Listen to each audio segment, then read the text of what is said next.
Todos se rieron cuando el granjero compró una vieja turbina eólica oxidada y se gastó hasta el último céntimo en ella. Le llamaron loco y tonto, riéndose en su cara. Pero lo que pasó después sorprendió a todos. Suscríbete al canal y cuéntanos en los comentarios desde dónde estás viendo este vídeo. El valle se extendía bajo un cielo pálido, inquieto, como si en su inmovilidad aún respirara algo antiguo y olvidado. Las colinas, suaves y polvorientas, parecían dormidas, cubiertas de un manto seco de hierba amarillenta que se movía apenas con el soplo tibio del viento.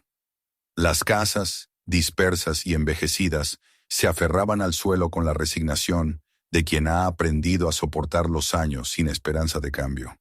Allí, en esa tierra donde las estaciones se repetían sin novedad y donde la memoria pesaba más que el porvenir, nada alteraba la quietud. Era un mundo detenido, un rincón donde el tiempo había dejado de correr y el silencio se había vuelto costumbre. Pero al final del camino de tierra, más allá de los campos de trigo que se mecían como un mar dorado y cansado, se alzaba algo que rompía esa calma de costumbre. Una vieja torre de acero oxidado, esquelética, cuyas aspas dormían inmóviles desde hacía 2 décadas. La llamaban la Torre del Viento Muerto. Había sido levantada cuando el condado soñaba con un futuro moderno, limpio, movido por la energía del aire y la promesa del progreso. Durante un tiempo giró, zumbó, iluminó algunos hogares. Luego, el dinero se agotó, los ingenieros se marcharon y las torres quedaron allí, inútiles, varadas en medio del campo como esqueletos de una era que nunca llegó. Nadie las reclamó, nadie las desmanteló. El óxido las fue cubriendo y los pájaros anidaron en sus entrañas. Cuando el viento soplaba fuerte entre las rendijas del metal, el valle entero escuchaba un lamento largo y hueco, mitad humano, mitad máquina. Y los niños juraban que la torre gemía porque guardaba dentro el alma del viento que había muerto. Elias Marlowe veía esa torre cada mañana desde la ventana de su cocina.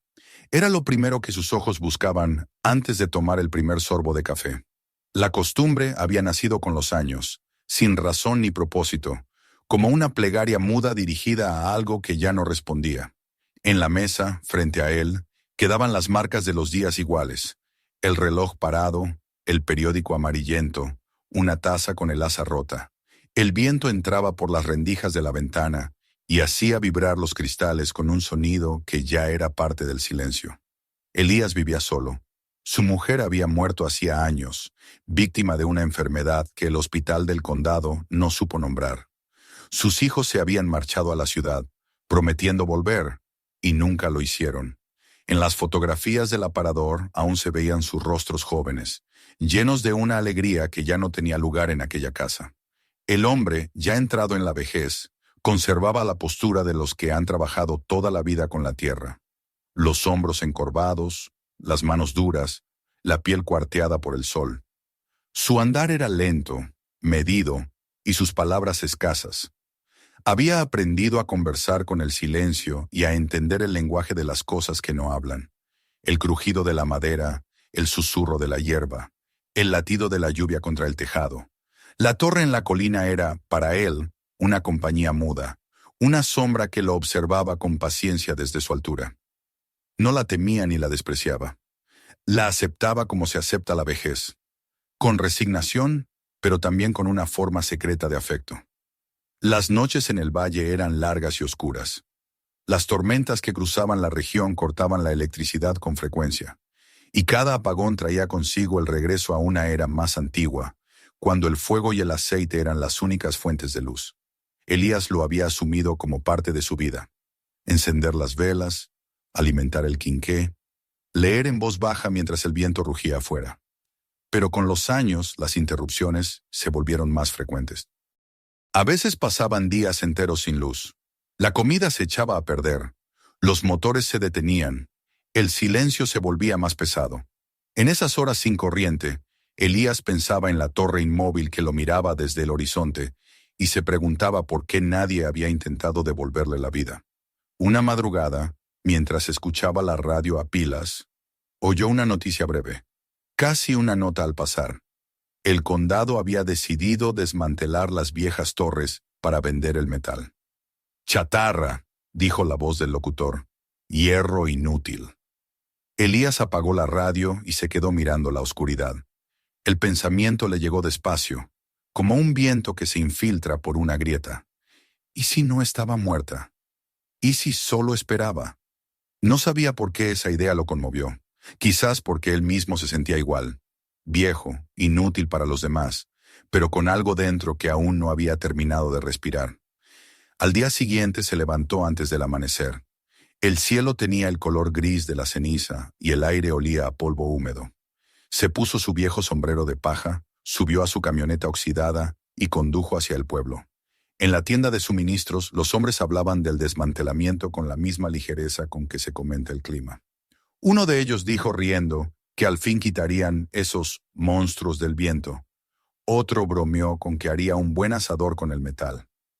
Elías los escuchó sin decir palabra. Cuando hubo silencio, preguntó dónde sería la subasta. Las risas estallaron. «¿Vas a comprar una de esas torres, Marlowe?», se burló uno. «¿Vas a plantar molinos en tu campo para asustar cuervos?». Elías no respondió. Pagó su cuenta, tomó su saco de pienso y salió sin mirar atrás. El eco de las carcajadas lo siguió hasta la puerta, pero no lo alcanzó. La subasta se celebró 2 días después en el patio del viejo depósito del condado. Había polvo, calor y un olor a aceite rancio que flotaba entre las piezas de metal. Las torres desmanteladas yacían como gigantes caídos, partidas en secciones, con las aspas deformadas por el tiempo. Nadie parecía interesado. Los compradores eran chatarreros, mecánicos y algún curioso que había ido por morbo. El subastador gritaba números que nadie quería aceptar. Cuando anunció el lote de la Torre del Valle, lote 32, generador eólico, 40 metros, estado, chatarra, el silencio se hizo más profundo. Nadie levantó la mano. Entonces Elías la alzó. El subastador se detuvo, sorprendido, y su martillo golpeó la madera con rapidez, como temiendo que el viejo se arrepintiera. «Vendido al señor Marlowe», dijo, y las risas brotaron de nuevo, más fuertes que antes. Algunos se dieron palmadas en la espalda, otros lo miraron con pena, otros con burla abierta. Elías recogió el recibo, se ajustó el sombrero y se marchó. Mientras se alejaba, los murmullos y las carcajadas se deshacían con el viento. Le tomó 3 días organizar el traslado. Los conductores de los camiones, jóvenes de otra generación, se miraban entre sí con incredulidad. «¿Seguro que quiere llevar esto, viejo?», preguntó uno señalando los trozos de acero. «Eso no sirve ni para cerca». Elías respondió sin levantar la voz. «Todavía está de pie, ¿no? Entonces aún puede servir». Los hombres se encogieron de hombros y empezaron a cargar. Cuando los convoyes cruzaron el valle, el polvo se levantó como una nube dorada. Los niños corrieron detrás de los camiones, riendo y señalando. Las mujeres salieron a los porches para mirar. «El loco de Marlowe ha comprado un molino muerto», decían. Para el atardecer, toda la comunidad sabía lo ocurrido. Cuando el sol cayó detrás de las colinas, los camiones dejaron los pedazos de torre en el borde de su terreno. El suelo tembló cuando depositaron las secciones más grandes. Elías pagó, agradeció y esperó a que el último vehículo desapareciera entre el polvo. Quedó solo frente a la montaña de acero oxidado. La luz dorada del crepúsculo envolvía las piezas, dándoles un brillo cálido, casi vivo. El aire olía a óxido y a trigo seco. Desde la carretera, a lo lejos, alguien gritó una burla. «¿Qué construyes, Marlowe? ¿Un cohete?». No respondió. El eco se perdió entre los campos. Esa noche no pudo dormir. Se sentó junto a la ventana, con la lámpara encendida, mirando el contorno oscuro del metal contra el horizonte. El campo dormía, el viento soplaba suave, y de vez en cuando un rumor metálico llegaba desde el montón de hierro, como un suspiro. Salió descalzo, cruzó el patio y se detuvo frente a la estructura. El aire estaba frío, cargado de una humedad que prometía lluvia. Puso la mano sobre el metal. Estaba áspero, rugoso, pero aún guardaba un calor tenue, el último aliento del día. Durante un largo minuto permaneció así, inmóvil, sintiendo el pulso del viento en su piel. Luego asintió lentamente, como si hubiera escuchado una voz invisible que lo desafiaba. El amanecer lo encontró ya trabajando. Cortó las hierbas que crecían alrededor del pedestal, limpió la tierra, separó las piezas. Los días siguientes transcurrieron en un ritmo silencioso. El golpe del martillo, el crujido de los pernos, el roce del cepillo de acero contra el óxido. Cada movimiento era lento, preciso, y el sol marcaba su avance con un calor implacable. Desde la carretera, los vecinos reducían la marcha para mirar. Algunos saludaban con una sonrisa irónica, otros movían la cabeza en señal de lástima. A la semana ya todos sabían. Elias Marlowe estaba reconstruyendo la Torre del Viento Muerto. Las burlas se multiplicaron. En el almacén del pueblo, uno de los hombres dijo: «Si logra que eso gire, me rapo la cabeza». Otro respondió entre carcajadas: «Primero harás falta tú para girarla, amigo». Pero aunque las risas crecían, había en ellas una sombra de inquietud, porque todos conocían a Elias y sabían que no era un hombre que empezara algo para dejarlo a medias. Pasaron las semanas. Sus manos se llenaron de ampollas, su espalda se encorvó más, pero el esqueleto de acero empezó a levantarse de nuevo. Desde lejos parecía un monumento a la terquedad, una cruz erguida en medio de la soledad. Los habitantes del valle, sin darse cuenta, comenzaron a observarlo cada tarde, como si esperaran que sucediera algo. Y cada noche, en lo alto del cerro, una pequeña luz se encendía, la linterna de Elías trabajando hasta después del ocaso. Era una luciérnaga solitaria en medio de un océano de oscuridad. Una tarde su hermano George llegó desde el condado vecino. Era más corpulento, más joven, con la mirada de quien ha elegido la seguridad antes que los sueños. Encontró a Elías ajustando una pieza en la base de la torre y lo observó en silencio un buen rato antes de hablar.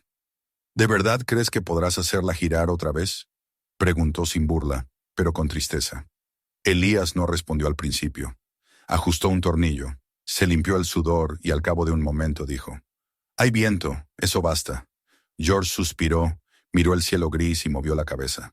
«Sigue siendo el mismo, Ellie, terco como las piedras». Elías sonrió levemente. «Las piedras aguantan más que los hombres». Cuando George se marchó, el eco de su motor se perdió entre las colinas. El silencio volvió, y con él el viento. Elías levantó la vista hacia la torre, que ya se alzaba en su mitad, torcida pero firme.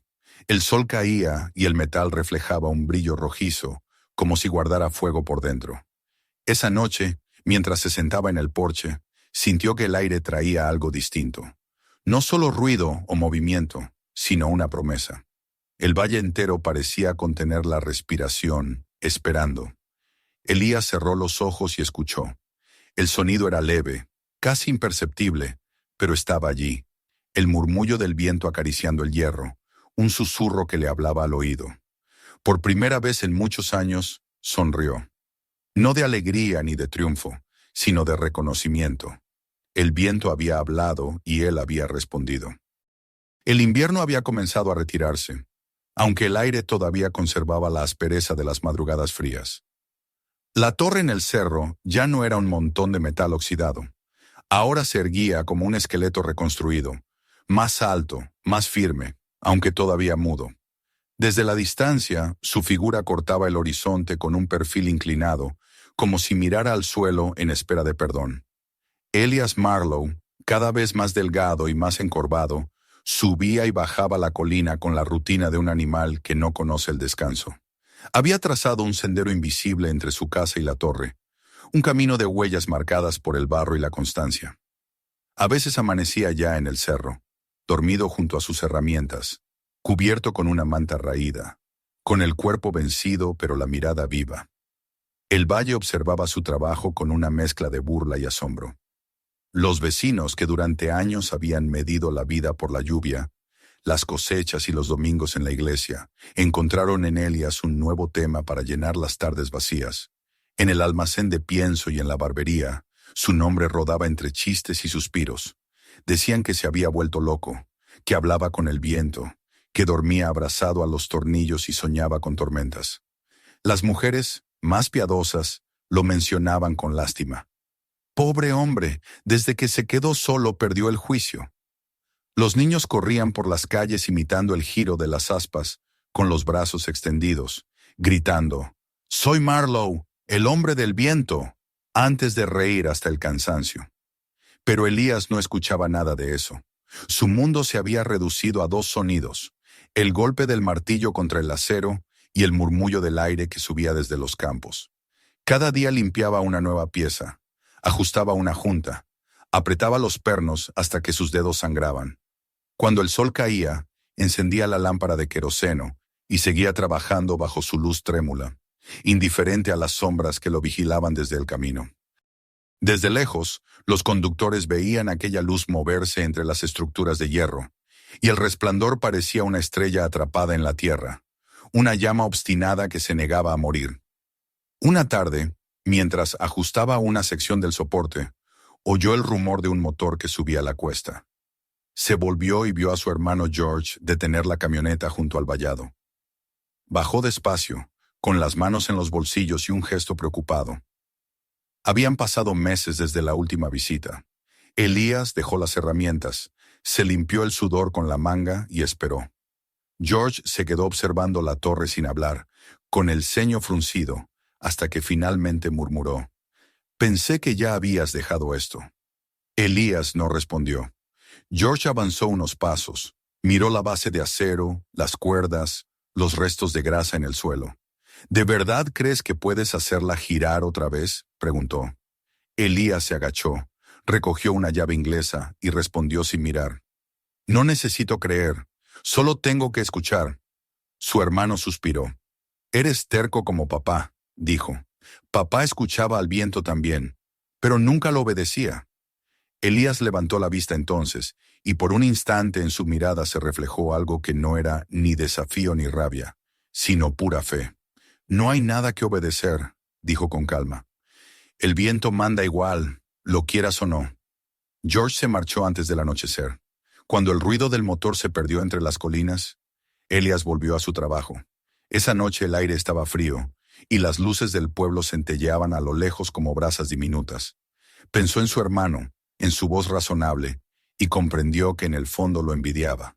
George tenía una casa llena, hijos, un futuro que dependía de cosas visibles. Él, en cambio, solo tenía al viento y a una torre que nadie quería. Pero en ese pensamiento no había tristeza, sino una especie de calma resignada. Sabía que había elegido el único camino que aún le pertenecía. Los días siguieron con la misma monotonía fértil que precede a los milagros. El pueblo, sin embargo, empezaba a perder la paciencia. En las reuniones de la iglesia, algunos hombres decían que lo que hacía Elías era una ofensa, un acto de soberbia. «El viento sopla donde Dios quiere», proclamó el pastor un domingo desde el púlpito, sin mencionar su nombre, aunque todos comprendieron a quién se refería. «Y los hombres no deben pretender atraparlo con hierro». Elías, sentado en el último banco, escuchó en silencio. Cuando terminó la misa, se levantó, saludó con un leve gesto y salió sin mirar a nadie. Detrás de él, los murmullos se encendieron. La burla se volvió costumbre. Algunos muchachos del pueblo subían al camino solo para reír a sus espaldas. Lo imitaban, fingiendo hablar con el aire, gritando: «Muévete, maldito viento, despierta». Una tarde 3 niños cruzaron la cerca y subieron la colina hasta la base de la torre. Elías los vio desde la distancia y les advirtió que se alejaran. Ellos rieron y empezaron a trepar por los peldaños inferiores. Uno de ellos resbaló y cayó al suelo, raspándose la rodilla. El llanto del niño rompió el aire. Elías bajó corriendo, lo levantó con suavidad y lo llevó hasta la cerca. Ninguna palabra de enojo salió de su boca. Solo le limpió la herida con el pañuelo y le dijo: «El viento no juega, hijo». Los otros 2 miraban en silencio, avergonzados. Cuando se marcharon, Elías permaneció un rato mirando la colina vacía, sintiendo en el pecho el viejo dolor de padre que creía olvidado. Las noches se hicieron más frías. El invierno volvió sin anunciarse, trayendo consigo una humedad que calaba hasta los huesos. Elías siguió trabajando, aunque el viento helado le mordía las manos. Los tornillos se endurecían por el frío. Las herramientas se oxidaban más rápido que él podía limpiarlas. En algunos momentos el cansancio lo vencía, y se quedaba dormido bajo la estructura, envuelto en su abrigo, con la linterna aún encendida a su lado. Cuando despertaba, el amanecer le devolvía un paisaje inmóvil, cubierto de escarcha, Y la torre seguía allí, aguardando, paciente.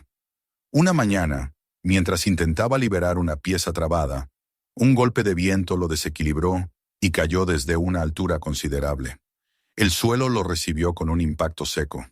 Sintió un dolor agudo en el hombro, una punzada en las costillas. Pasó largos minutos sin poder moverse, mirando el cielo gris que giraba sobre él.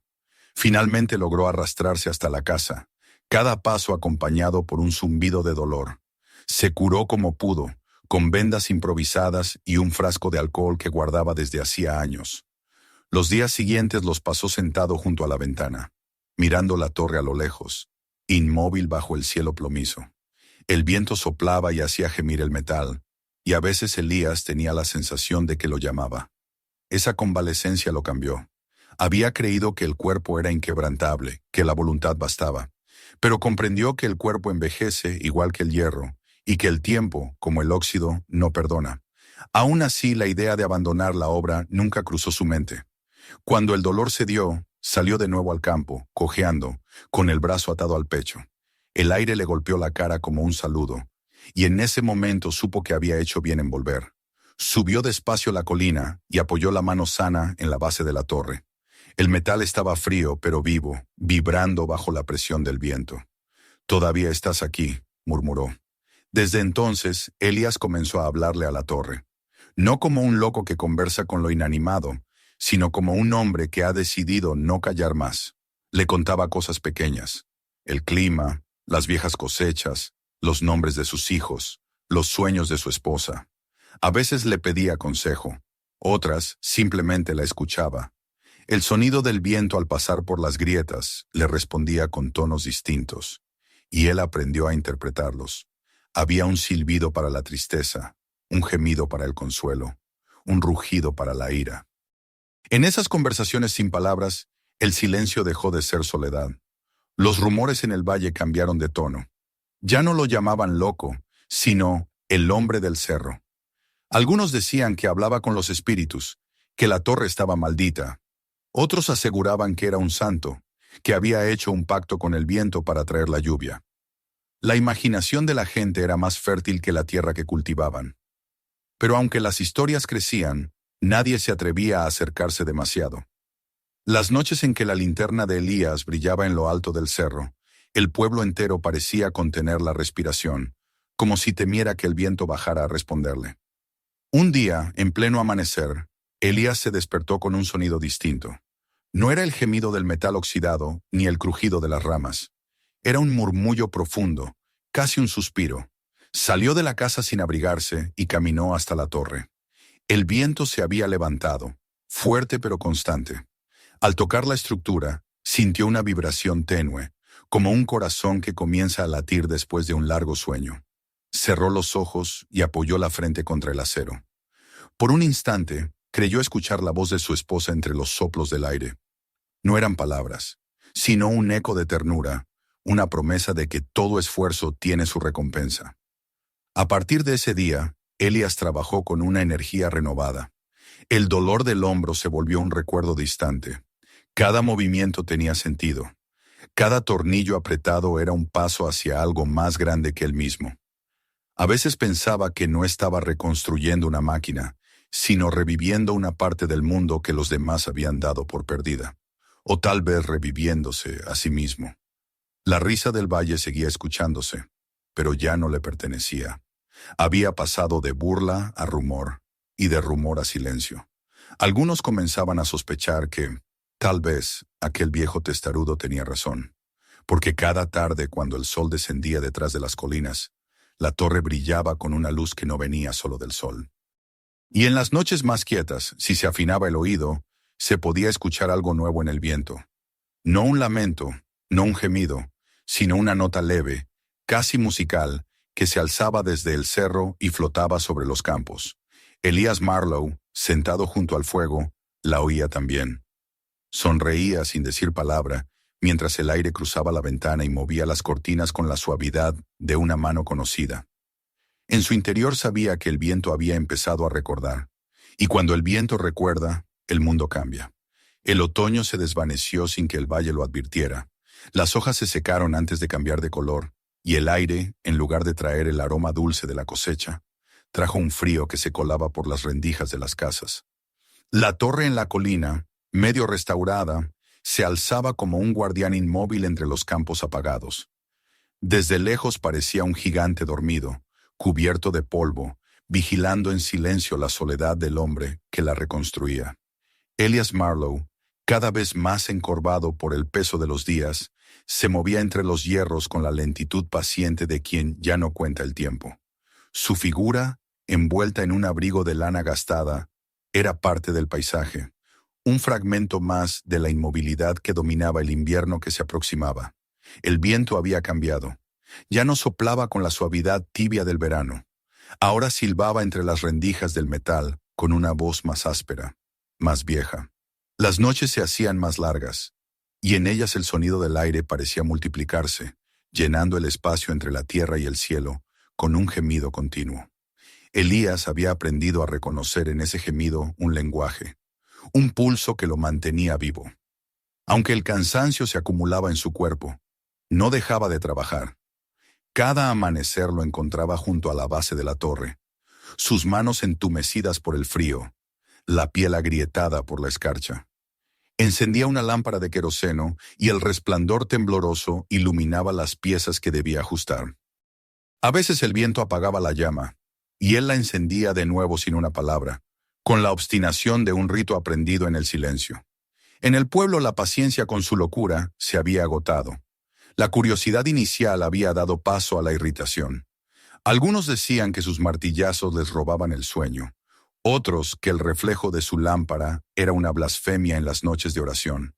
En la taberna se contaban historias nuevas, que la torre atraía rayos, que su zumbido perturbaba a los animales, que un día se vendría abajo y aplastaría al viejo junto con su orgullo. El nombre de Marlowe, que antes provocaba risa, ahora provocaba desconfianza. Era más fácil reírse de un loco que de un hombre que no se rinde. Elias lo sabía, aunque fingiera no escucharlo. En el fondo, comprendía que la risa de los demás era una forma de miedo. La gente del valle había aprendido a vivir de la resignación, a aceptar la pobreza, la sequía, la pérdida. Ver a un hombre desafiar el olvido los irritaba porque les recordaba que ellos también podrían hacerlo. Así que, para callar esa voz incómoda, lo llamaban loco y se tranquilizaban. Pero mientras el pueblo dormía en su resignación, él seguía allí, martillando, soldando, respirando junto al hierro. Una noche de diciembre, mientras el viento soplaba con furia desde el norte, Elías sintió que su cuerpo ya no respondía. El frío le entumecía los dedos y el dolor en el hombro, aquel que había lastimado meses atrás, se volvió insoportable. Aún así, no se detuvo. Quería terminar de ajustar una sección del soporte antes de que la nieve llegara. Subió a la escalera, los peldaños helados bajo sus botas. La linterna colgaba de un gancho, proyectando una luz amarilla sobre el acero. El viento rugía, sacudiendo la estructura. En ese momento, un chasquido seco rompió el aire. El peldaño cedió. Elías perdió el equilibrio y cayó al suelo. El golpe fue sordo, brutal. Por un instante no sintió nada, solo el cielo girando sobre él y el sabor metálico de la sangre en la boca. Permaneció tendido largo rato antes de poder moverse. Cuando por fin logró ponerse de pie, descubrió que el brazo izquierdo colgaba inerte a su lado. Avanzó tambaleándose hacia la casa, con el aliento corto, la vista nublada. Dentro se curó como pudo, sin quejarse, con la resignación del campesino acostumbrado al dolor. El amanecer lo encontró sentado junto a la estufa, envuelto en mantas, mirando la colina por la ventana. La torre seguía allí, inmóvil bajo un cielo gris. El viento la rodeaba con sus aullidos, pero ella resistía. En su quietud había algo de desafío, algo que Elías comprendió y aceptó. Pasaron los días. El brazo tardó en sanar, pero el descanso lo llenó de ansiedad. Sin el trabajo, el tiempo se volvió un enemigo. Miraba la torre desde la ventana y sentía que lo llamaba, que lo necesitaba. A veces creía oír su voz, una vibración leve que venía con el viento y golpeaba los cristales. «No te he olvidado», parecía decirle. Cuando el dolor cedió lo suficiente, volvió al campo. Caminó despacio, arrastrando los pies por el suelo helado. El cielo estaba cubierto de nubes pesadas, y un olor a nieve flotaba en el aire. Al llegar a la base de la torre, apoyó la mano sana en el acero. Estaba frío, pero bajo esa frialdad sintió una pulsación, un ritmo débil, como si la torre misma respirara. Desde entonces, comenzó a hablarle. No era una conversación de palabras, sino de presencias. Le contaba cosas del pasado, de su esposa, de los hijos que ya no volvían. A veces le pedía consejo, otras solo le narraba el día. El viento respondía con susurros que parecían significar algo. Elías creía entenderlos. Había aprendido a reconocer los matices de ese lenguaje invisible, el murmullo suave del perdón, el rugido grave de la advertencia, el silbido corto de la promesa. En ese diálogo silencioso encontró compañía. El trabajo ya no era solo reconstruir la torre, sino sostener una conversación con lo eterno. En el pueblo, el rumor se extendió. Marlowe hablaba con el viento. Algunos lo veían subir al cerro al amanecer, con el brazo aún en cabestrillo, y decían que subía a rezar. Otros afirmaban que había hecho un pacto con fuerzas oscuras.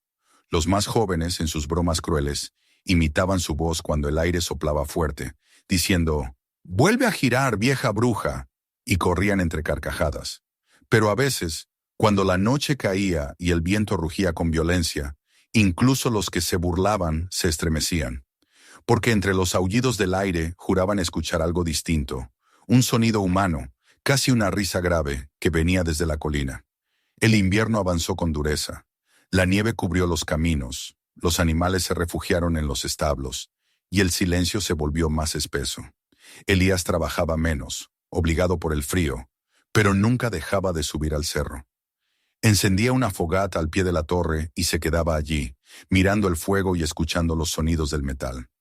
A veces, entre los resplandores, le parecía ver a su esposa sentada frente a él, con el cabello movido por el viento, mirándolo sin reproche. Esos momentos no le daban miedo, le daban fuerza. Sabía que los muertos, cuando regresan, lo hacen solo para acompañar a los que aún creen. En una de esas noches, mientras el fuego crepitaba y el viento soplaba con un ritmo extraño, comprendió algo que no había querido admitir. La torre era un espejo. Su propio cuerpo envejecido, torcido, lleno de heridas, era igual que ella. Ambos habían resistido la herrumbre del tiempo. Ambos estaban a medio camino entre la vida y la muerte. Si lograba devolverle el movimiento, no sería solo la máquina la que volvería a respirar, sino también él.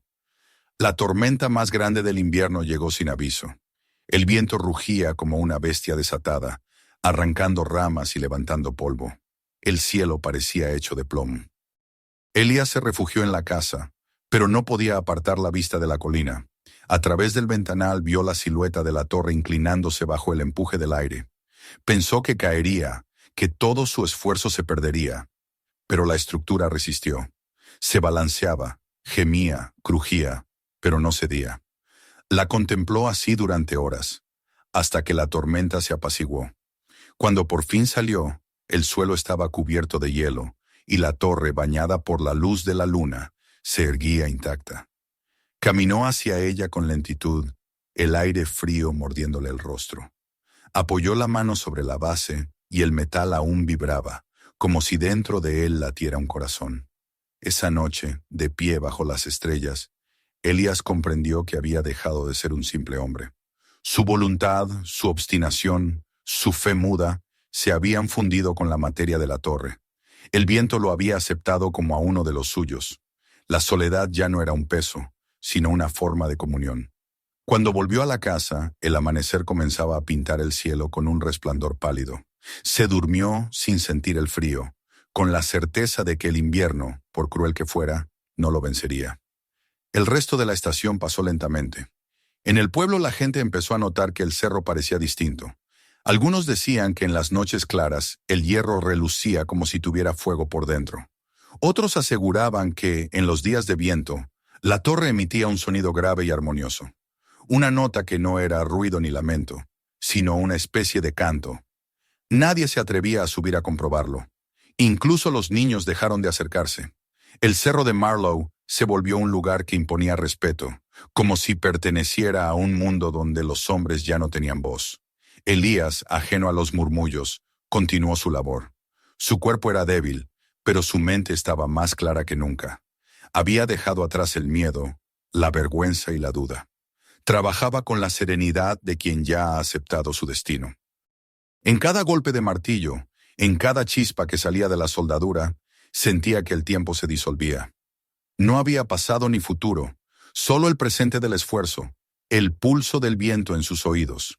Cuando el invierno comenzó a ceder y los primeros brotes verdes asomaron entre la nieve derretida, la torre se alzaba más firme que nunca. Sus bases estaban limpias, las juntas apretadas, el metal bruñido hasta brillar con la luz del amanecer. Elías subió la escalera y se detuvo en la plataforma más alta.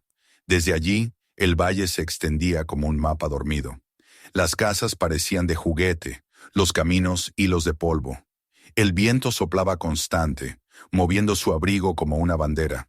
Por primera vez en mucho tiempo, sonrió. No era la sonrisa de la victoria ni la del orgullo, sino la de quien ha comprendido su lugar en el mundo. Miró hacia el horizonte, donde el cielo y la tierra se unían en una línea tenue, y murmuró: «Aún no has terminado, viejo amigo». La torre no respondió, pero un silbido leve recorrió sus estructuras, y el sonido fue tan parecido a un suspiro que Elías lo tomó por una respuesta. Luego bajó, paso a paso, sin prisa. El invierno había pasado, y aunque su cuerpo estaba agotado, su espíritu seguía intacto. Esa noche, mientras se acomodaba junto al fuego, pensó en la risa del valle, en los murmullos de los que no entendían. Ya no lo herían. Habían quedado atrás, como un eco lejano. Porque él sabía que cada hombre tiene su propio viento, y que solo los necios se esconden de él.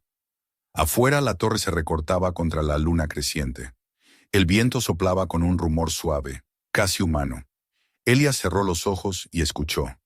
El invierno había sido largo, pero la primavera ya estaba en camino. Y con ella, el viento traería algo más que promesas. Traería vida. La primavera llegó con una lentitud casi sagrada, como si el valle temiera interrumpir el silencio que el invierno había dejado. Las primeras lluvias no fueron violentas, sino suaves, tibias, y trajeron consigo el aroma fresco de la tierra que despierta. Las colinas se cubrieron de un verde tímido, y los árboles, exhaustos por el frío, comenzaron a florecer con cautela, como si necesitaran asegurarse de que el tiempo de la muerte realmente había pasado. En lo alto del cerro, la torre de Elias Marlowe permanecía erguida, limpia del polvo y la nieve, con su acero reluciendo bajo la luz nueva del amanecer. No giraba aún, pero parecía viva. Su presencia había dejado de ser un capricho del viejo y se había convertido en una parte inevitable del paisaje, como un árbol que ha echado raíces demasiado profundas para ser arrancado. Elías también había cambiado. El invierno lo había gastado, pero no vencido. Su rostro curtido y surcado de arrugas conservaba un brillo inusual en la mirada, un fuego que no venía de la juventud, sino de algo más antiguo, más resistente. Su cuerpo era torpe, pero su voluntad seguía firme.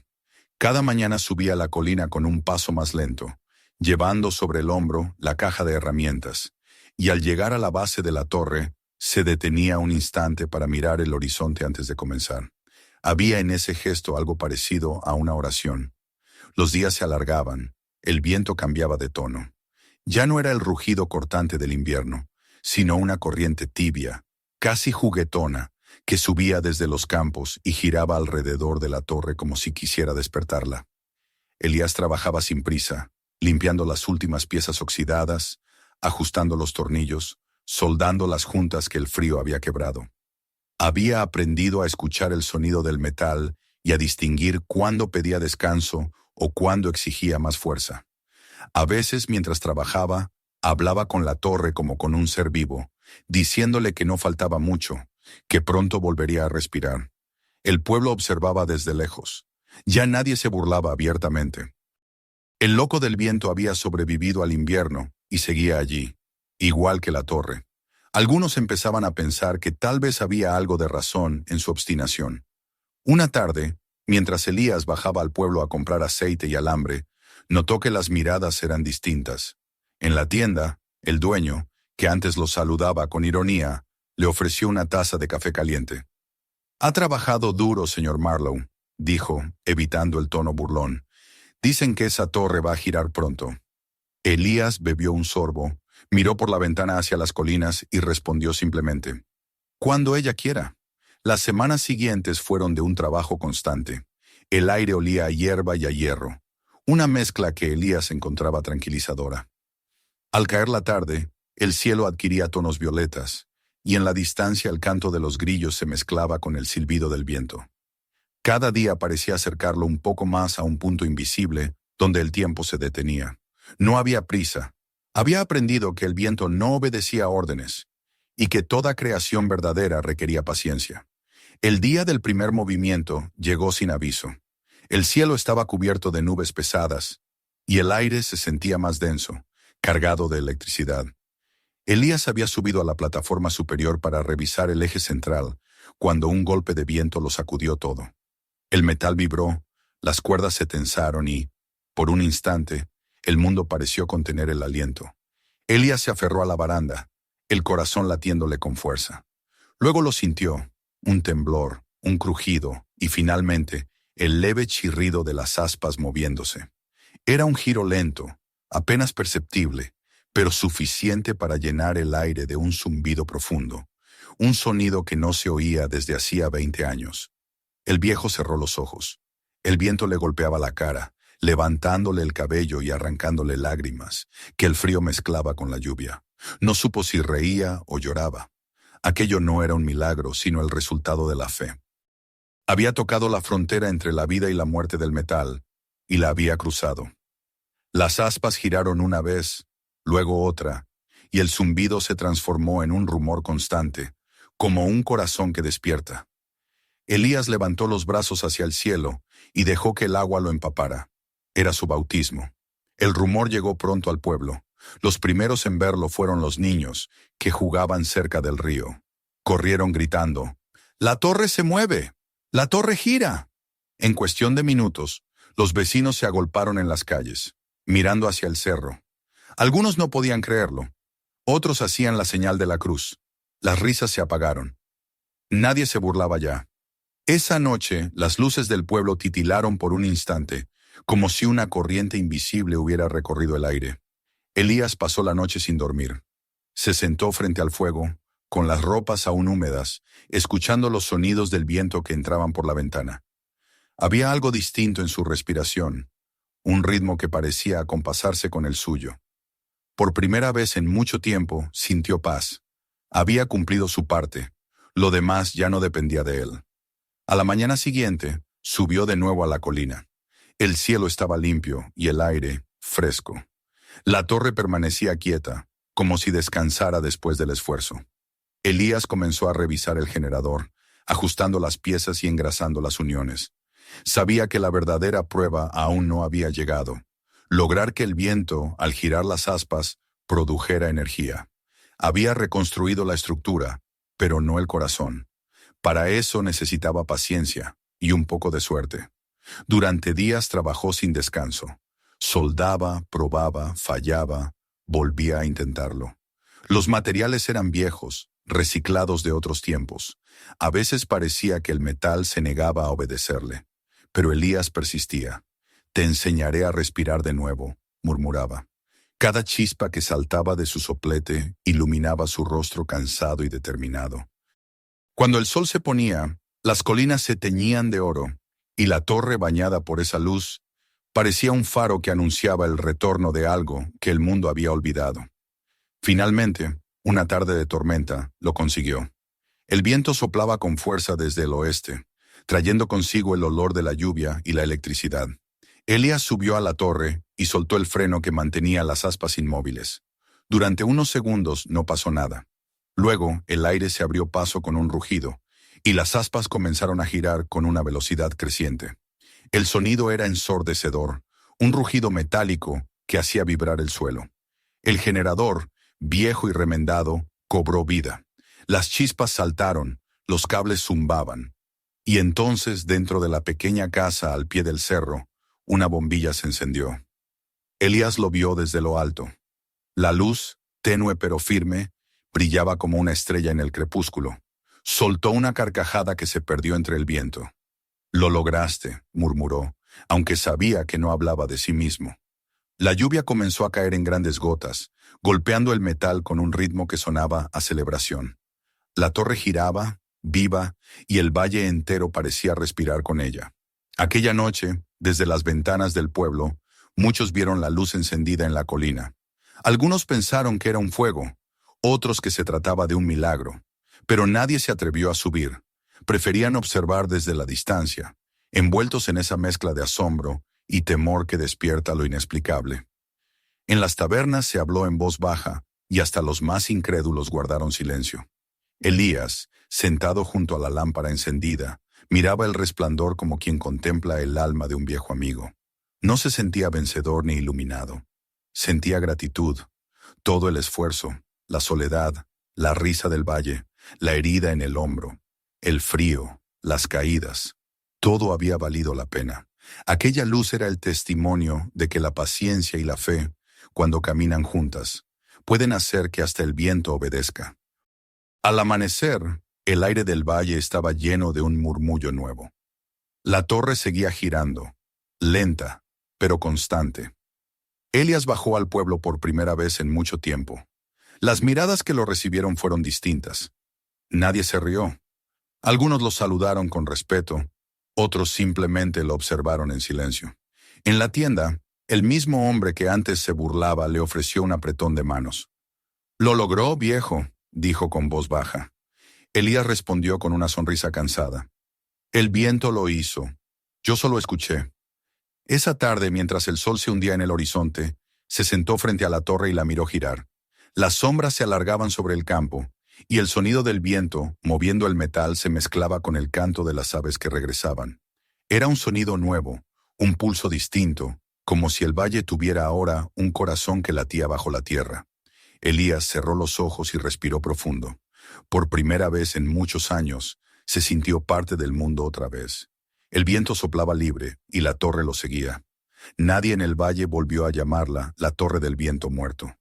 Ahora todos sabían que estaba viva, y que mientras girara, el silencio del invierno no volvería a dominar el lugar. Elias Marlowe, sentado junto al pie de su creación, comprendió que no había despertado solo a una máquina, sino a algo mucho más grande, la memoria del viento y, con ella, el alma olvidada de su tierra. El verano había llegado al valle con una calma extraña, como si el viento mismo hubiera decidido descansar después de tanto movimiento. Los días eran largos y lentos. El calor se extendía sobre los campos como una manta invisible, y el aire olía a tierra seca, a maíz dorándose en los surcos, a vida que crece sin prisa. En lo alto del cerro, la torre de Elias Marlowe giraba suavemente, sus aspas cortando el cielo azul con un rumor grave y constante que se escuchaba hasta en el pueblo. Se había convertido en parte del paisaje y, para muchos, en un sonido tranquilizador. Era el recordatorio de que aún había algo en marcha, algo que respiraba incluso cuando todo lo demás parecía dormido. Durante los primeros meses después de su despertar, Elías vivió en un estado de serenidad que no recordaba haber sentido en años. Se levantaba antes del amanecer, caminaba hasta la base de la torre, revisaba las uniones, limpiaba el polvo que el viento traía desde el llano, y al caer la tarde, observaba cómo las sombras se alargaban a medida que el sol se hundía detrás de las colinas. Su vida se había reducido a gestos sencillos, y en ellos encontró la plenitud. No necesitaba compañía ni reconocimiento. Le bastaba con saber que la torre giraba. Cada vez que escuchaba el zumbido del metal, sentía dentro de sí la misma vibración, como si su propio corazón se hubiera sincronizado con el del viento.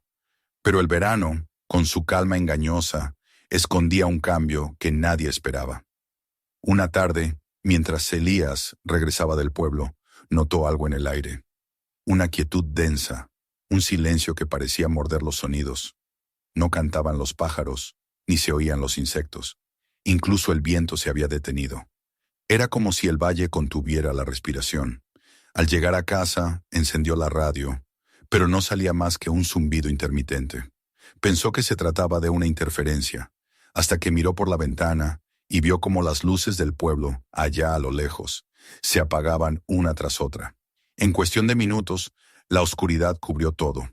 El apagón se extendió durante horas. Elías salió al porche y miró el horizonte. No se veía ni una chispa. El valle entero estaba sumido en tinieblas. Solo la luna, pálida y alta, derramaba su luz sobre la tierra dormida. El viejo esperó un rato, inmóvil, y luego levantó la vista hacia la torre. Las aspas seguían girando, lentas pero firmes.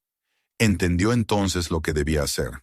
Subió la colina con paso decidido, cargando la linterna en una mano y una caja de herramientas en la otra. El aire era pesado, eléctrico, como si presintiera la tormenta. Cuando llegó a la base de la torre, conectó el generador auxiliar, revisó los cables, ajustó los contactos, luego liberó el freno principal. El viento, aunque débil, respondió al instante, moviendo las aspas con un gemido suave. El zumbido del metal fue creciendo, ganando fuerza, hasta convertirse en un rugido bajo. Elías vigilaba los indicadores, atento al sonido que conocía mejor que su propia respiración. En cuestión de minutos, el generador volvió a encenderse, y la corriente comenzó a fluir por los cables que descendían hacia el valle. La primera luz apareció en su casa, una lámpara de vidrio que brilló débilmente al principio, y luego se llenó de un resplandor cálido. Elías sonrió, pero lo que ocurrió después lo dejó sin palabras. En la distancia, más allá del campo, una ventana se iluminó, y luego otra, y otra más. Las luces comenzaron a encenderse en las casas del pueblo, como si una ola de vida recorriera la oscuridad. No sabía exactamente cómo ni por qué, pero de alguna forma la energía de su torre había alcanzado a las líneas caídas, devolviendo la luz a quienes la habían perdido. Esa noche, el valle entero miró hacia el cerro. Las familias salieron a los porches, los niños señalaron hacia las aspas que brillaban a la luz de la luna. Algunos pensaron que era un milagro, otros que se trataba de un truco del viejo loco. Pero nadie pudo negar lo que veían. Mientras todo alrededor permanecía en tinieblas, el cerro de Marlow estaba vivo, resplandeciente. Cuando el amanecer llegó, un grupo de vecinos subió hasta la casa de Elías. Venían con linternas, canastas de comida y miradas llenas de curiosidad. El primero en hablar fue un hombre robusto, el herrero del pueblo. «No entendemos cómo lo hizo Elías», dijo, «pero anoche, gracias a su torre, tuvimos luz otra vez». Elías los miró uno a uno, cansado pero sereno. «Yo no hice nada», respondió. «El viento no me pertenece, solo lo escuché». A partir de ese día, algo cambió entre él y la gente del valle. Ya no lo veían como al viejo obstinado que hablaba con fantasmas, sino como a un guardián. Algunos comenzaron a ayudarlo en los arreglos menores. Otros le llevaban comida o le ofrecían herramientas. Los niños que antes se burlaban, ahora subían la colina para verlo trabajar y le hacían preguntas sobre el viento. Elías respondía con paciencia, sin darse importancia. «El viento no se enseña», decía. «Se siente». Pero no todos estaban conformes con aquel cambio. En el pueblo vivía un hombre llamado Virgil Moore, propietario de gran parte de las tierras cercanas y del molino principal. Era un hombre de negocios, de traje limpio y sonrisa dura. Durante años había sido la figura más poderosa de la región. Cuando supo que la torre de Marlow había devuelto la luz al valle, su reacción no fue de gratitud, sino de inquietud. Aquello amenazaba su dominio. Si un viejo solitario podía hacer lo que ni las autoridades ni sus inversiones habían conseguido, su poder se volvía frágil. Moore fue a visitarlo una mañana. Llegó en su coche negro, subió la colina con paso lento y seguro. Elías estaba revisando los cables cuando oyó el ruido del motor. Se volvió sin sorpresa. Moore se acercó con una sonrisa que no alcanzaba los ojos. «Señor Marlow», dijo extendiendo la mano. Elías la estrechó sin entusiasmo. «He oído hablar mucho de usted y de su torre». Elías asintió en silencio. Moore miró el generador, las aspas, el cielo. «Es un trabajo admirable, realmente impresionante. Pero, ¿no le parece que algo así debería servir a todos, no solo a usted?» Elías lo miró con calma. «Ya lo hace», dijo. «El viento no elige a quién ilumina». Moore sonrió de nuevo, esta vez con un matiz más frío. «Entiendo. Pero imagínense lo que podríamos lograr si este proyecto estuviera bajo una administración más organizada. Podríamos construir más torres, generar ingresos, traer progreso. Con su permiso, claro. Elías negó despacio. No es un proyecto, es una vida. Y no está en venta. La conversación se volvió más tensa.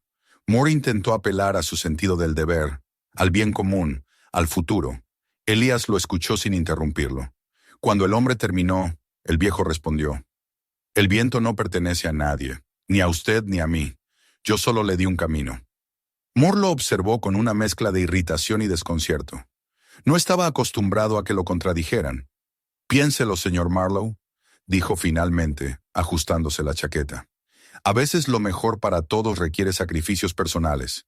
Elías sonrió, y su sonrisa era más fuerte que cualquier argumento. «Y a veces los sacrificios personales son lo mejor para todos». Cuando Moore se marchó, el polvo de su coche tardó en disiparse. Elías se quedó mirando el horizonte, sabiendo que aquella visita no sería la última. El viento, que hasta entonces había soplado suave, cambió de dirección, levantando la tierra a su alrededor. Lo tomó como una advertencia.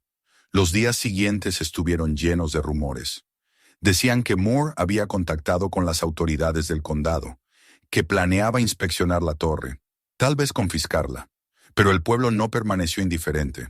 Cuando los hombres de Moore llegaron con sus vehículos y sus papeles, encontraron un grupo de vecinos esperando al pie de la colina.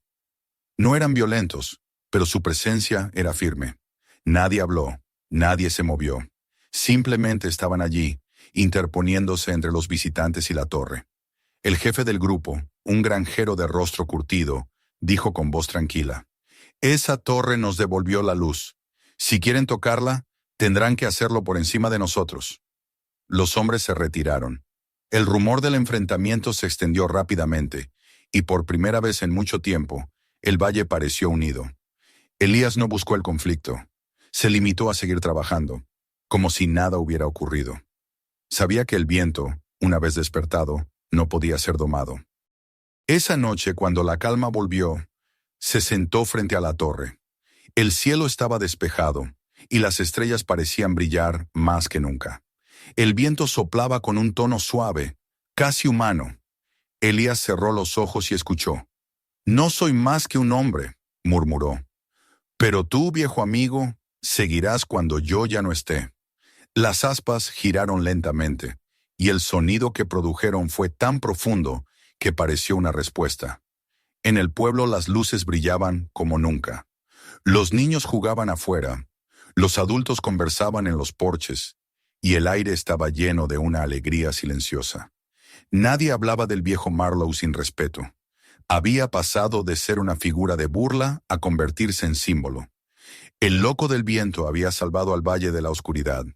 Esa noche sin luz había cambiado algo más que el destino del pueblo.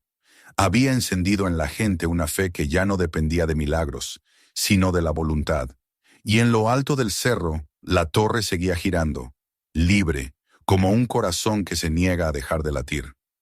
El invierno regresó al valle sin el dramatismo de los años anteriores, pero con un peso distinto, más solemne, como si supiera que traía consigo el cierre de algo que había comenzado mucho antes.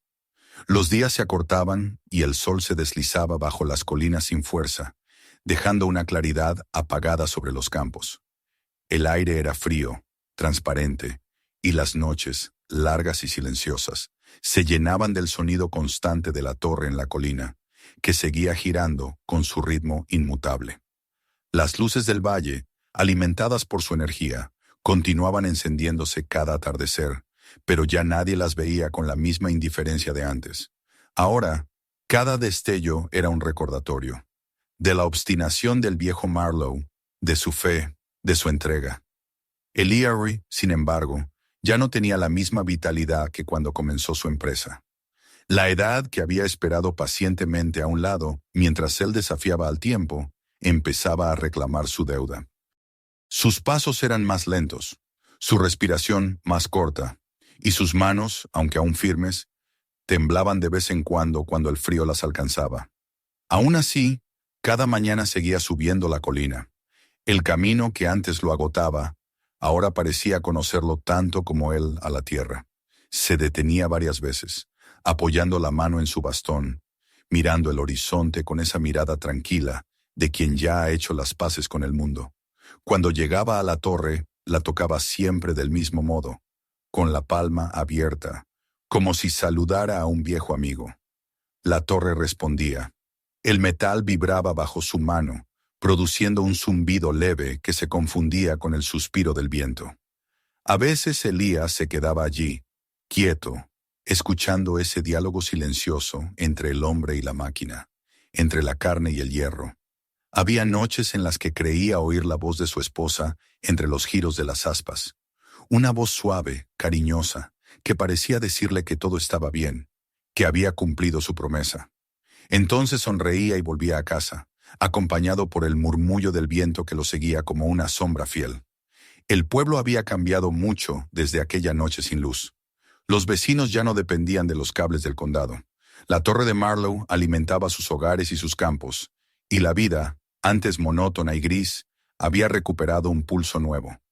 Los niños crecían sabiendo que la energía venía del viento, y que el viento venía del cerro. Para ellos la figura de Elías era casi una leyenda viviente. Lo llamaban el guardián del aire, y cuando lo veían caminar por el mercado o detenerse frente a la iglesia, lo saludaban con una mezcla de respeto y ternura. Él respondía con un leve gesto de cabeza, humilde, sin entender del todo la magnitud de lo que había despertado. Sin embargo, no todos estaban conformes con ese nuevo orden.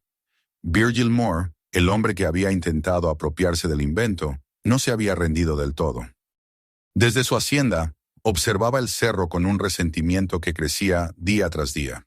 Su poder en el valle había disminuido, y aunque conservaba su riqueza, su nombre ya no inspiraba temor sino indiferencia. El viento, que nunca había obedecido a nadie, tampoco lo hacía a él, y eso era algo que no podía soportar. Intentó en varias ocasiones atraer ingenieros y empresarios que quisieran replicar la torre de Marlow en otras tierras, pero ninguno logró lo mismo. Algunos decían que era por falta de conocimiento técnico, otros que había algo en esa colina, algo espiritual, que no se podía copiar. Moore despreciaba esas supersticiones, pero en el fondo temía que fueran verdad.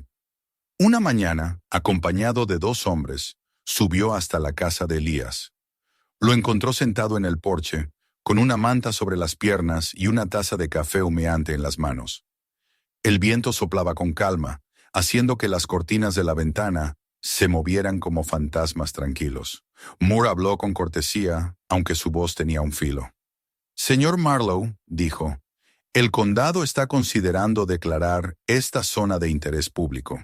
Su torre podría servir a muchas más personas si se instalara un sistema adecuado, con expertos, con inversión». Elías lo miró largo rato antes de responder. «El viento ya sirve a todos los que lo escuchan», dijo finalmente. «No necesita permisos». Moore suspiró, fingiendo paciencia. Nadie quiere quitarle el mérito, pero debe entender que algo así no puede depender de un solo hombre. Si mañana usted no está, ¿qué pasará con todo esto? Elías sonrió con una serenidad que desconcertó incluso a su adversario. Entonces el viento decidirá. Los hombres de Moore se inquietaron, pero su patrón hizo un gesto para que guardaran silencio. Sabía que no podía ganar esa conversación.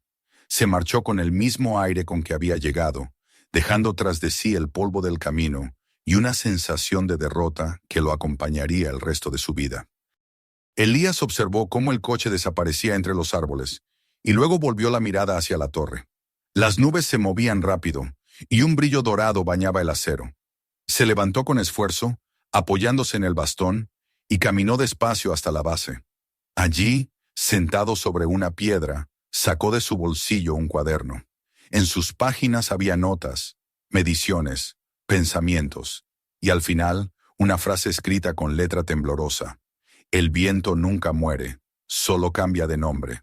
Cerró el cuaderno y lo colocó en una caja metálica junto a las herramientas, como si confiara a la torre su testamento. Esa noche, el viento sopló con una fuerza poco habitual. No era tempestad, sino una respiración profunda, constante, como la de un ser vivo que se prepara para un largo sueño.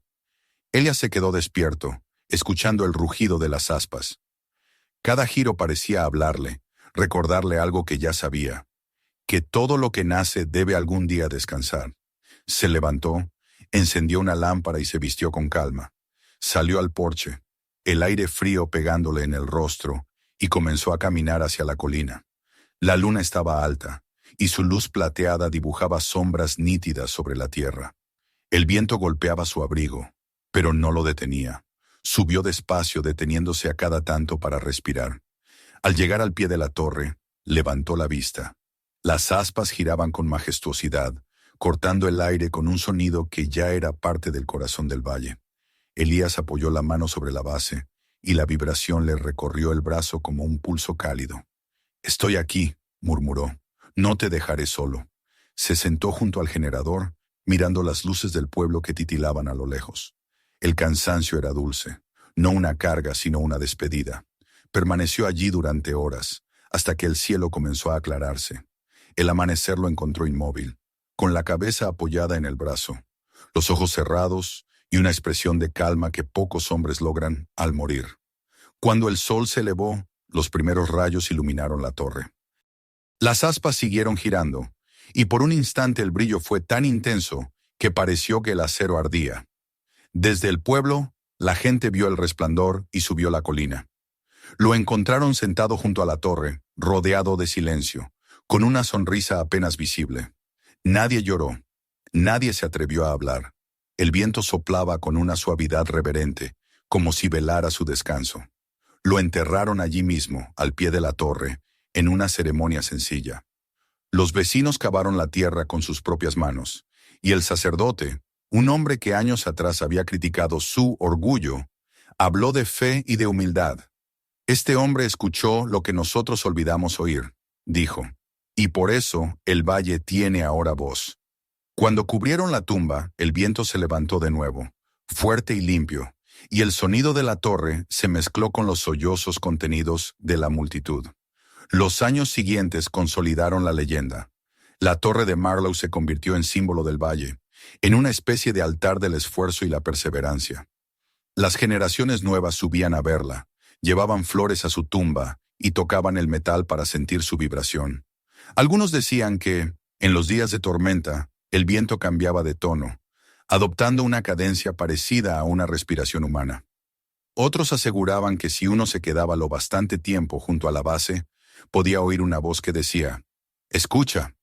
La torre nunca dejó de girar. A pesar de los años, de los rayos, de la lluvia y el óxido, seguía firme, viva. Los ingenieros que más tarde vinieron de las ciudades no pudieron explicar su durabilidad. Intentaron copiar su diseño, pero ninguna réplica funcionó igual. Algunos pensaron que Elías había descubierto una aleación secreta, un equilibrio perfecto de fuerzas. Pero los viejos del pueblo sabían la verdad, que la torre se mantenía en pie porque estaba hecha no solo de acero, sino de voluntad. Con el tiempo, el valle prosperó. La energía del viento alimentó molinos, bombas de agua, talleres. Las familias que antes se iban en busca de fortuna comenzaron a quedarse.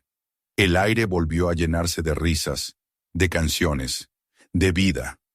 Cada tarde, cuando el sol descendía detrás de las colinas, las sombras de las aspas se proyectaban sobre los campos como brazos extendidos que abrazaban la tierra.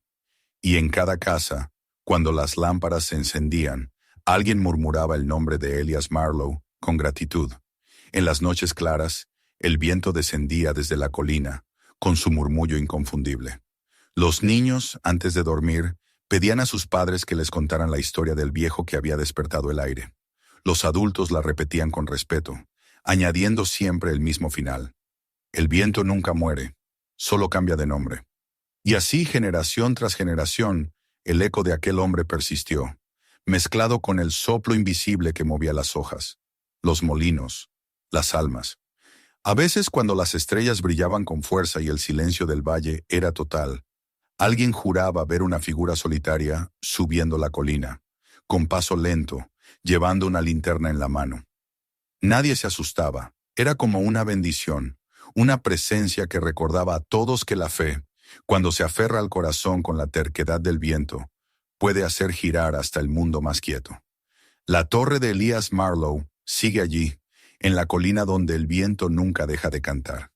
Y cada giro de sus aspas es un recordatorio de lo que un solo hombre puede lograr cuando decide escuchar el idioma invisible de la tierra. Porque mientras el viento sople, Elías seguirá vivo en su música, en su movimiento, en el murmullo que recorre el valle con el mismo mensaje de siempre. Nada está realmente muerto mientras alguien crea que puede volver a respirar. Suscríbete al canal para no perderte las próximas historias.